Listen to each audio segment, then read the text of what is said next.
Hi, myself Mahroof here. If I'm not wrong, we all somehow go through some sort of diet and exercise programs. All these programs promise us the ultimate reward of losing body fat. But have you ever wondered where the heck this fat actually goes when you lose it? Losing fat seems like some kind of magic because we don't really see when it is leaving. Thanks to our calorie-focused health industry, we heard that if you need to lose fat or body weight, then you need to burn more calories. So we were really doing lots of hard work and gym workouts to achieve this. But in fact, it's not completely true.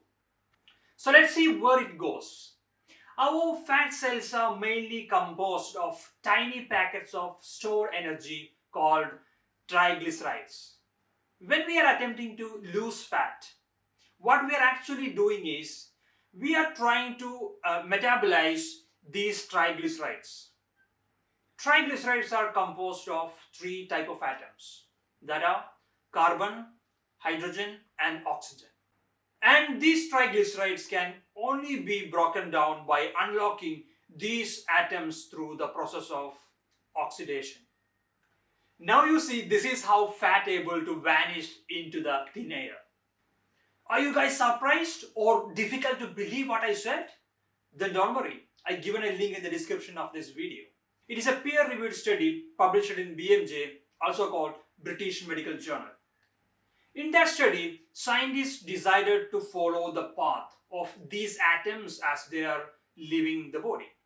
And they discovered that when 10 kgs of fat is oxidized, 8.4 kgs of fat is excreted as carbon dioxide. And while just 1.6 kgs is released as water.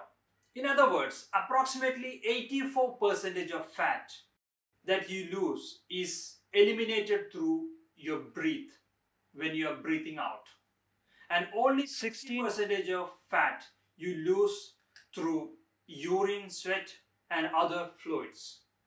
And also their calculation shows that your lungs are the primary excretory organ for fat. I hope you guys are surprised after listening to this. Even I was surprised when first time I read about this. Now, I would like to add a topping into your surprise. That is, researchers estimated that 1/3 of weight loss is happening as you breathe out during a full night's sleep. Yes, sleep is a very powerful tool. If you're planning to lose weight, then make sure you sleep well at night. If you like this video, give me a thumbs up and share your thoughts as comments. And also, if you like to receive more exciting, surprising and informative videos like this, then please subscribe to our channel and do press the bell icon. Until see you next time, goodbye.